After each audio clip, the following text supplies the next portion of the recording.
បាទជំរាបសួរបងប្អូនទាំងអស់គ្នាផងបាទផ្លាក់លេខបងប្រុសនៅបណ្ដាខេត្តរូបរាល់បងប្អូនអូគាត់តេមកតេចង់ទូទូរស័ព្ទឲ្យគាត់សុំបលឿនហើយបងប្រុសដែលនៅភ្នំពេញនេះបងប្រុសនៅភ្នំពេញដែលគាត់មកចាំផ្លាក់លេខជន់ហើយចាំផ្លាក់លេខទៅវិញដោះពេលព្រឹកមិញដោះហើយគាត់សុំបញ្ញត្តិឥឡូវបញ្ញត្តិឲ្យគាត់បានហើយបងប្អូនណាផ្លាក់លេខ3គូហើយក៏អរគុណទៅដល់បងប្រុសដែលមានទំនុកចិត្តហើយជឿជាក់មកលើខ្ញុំបាទម្ចាស់ page អធិវត្តតក្រេ5អញ្ចឹងបងប្អូនដែលគាត់ចង់ជាប់ផ្លាក់លេខថ្មីរួចរាល់ឡើងអាចឆាតចូល page ឬតាម Telegram បង099 8 ដើម115ឥឡូវនេះខ្ញុំជន់ហើយខ្ញុំព្រីជាងជ័រគាត់មួយជាងជ័រថ្មីបងប្អូនណាគាត់កឹប inox ក្នុងផ្លាកលេខ1ខ្ញុំថែមគាត់កឹប inox មួយឈុតហើយជើងជ័រមួយហើយស្កុតបុក2ម្ដុំហើយស្កុតបុក2គឺខ្ញុំកំងមកគឺម្ដុំ100ដុំ200ដុំ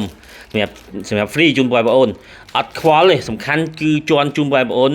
បានលឿនលះហើយបានផ្លាកលេខស្អាតហើយថែមជូនបងប្អូនចំណេញតិចចំណេញច្រើនអត់ខ្វល់ទេឲ្យតែបានតិចក៏យកដែរបងប្អូនណាសំខាន់គឺជូនបងប្អូនឲ្យបងប្អូនដែលសប្បាយចិត្តហើយមានទំនុកចិត្តអញ្ចឹងសម្រាប់បងប្អូនជន់ផ្លាកលេខឥឡូវយើងនៅថែមដដែលថែមជើងជ័រគ្រាប់កឹបហើយស្កុតបុក2អញ្ចឹងបងប្អូនរួចរាល់ឡើងចង់បានផ្លាកលេខថ្មីដូចអញ្ចឹងឆាតចូល page ឬតាម Telegram 099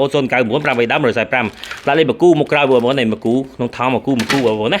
ចឹងរួចរាល់ឡើងចង់ជន់រួចរាល់ឡើងនៅបណ្ដា25ខេត្តក្រុងចង់ជន់ឆាតចូល page ឬតាម Telegram 099 8ដើម145ជន់ទៅថ្មីមាន QR code ចឹងបងប្អូនណាបងប្អូនផ្លាកលេខចង់ពួកប្រភេទឆ្លាមយើងអាចយកមកវែងខ្លីផ្លាកលេខវែងដាក់ក្រោយបានទៅមកគូយើងយកមកវែងមកគូទៅវាល្អចឹងបងប្អូនចង់ជន់ឆាតចូល page តាម Telegram 099 8ដើម145ជួយ like ជួយ share ជួយ follow ម្នាក់មួយផងបងប្អូនណាអរគុណច្រើនជំរាបលាទាំងអស់គ្នាបាយបាយ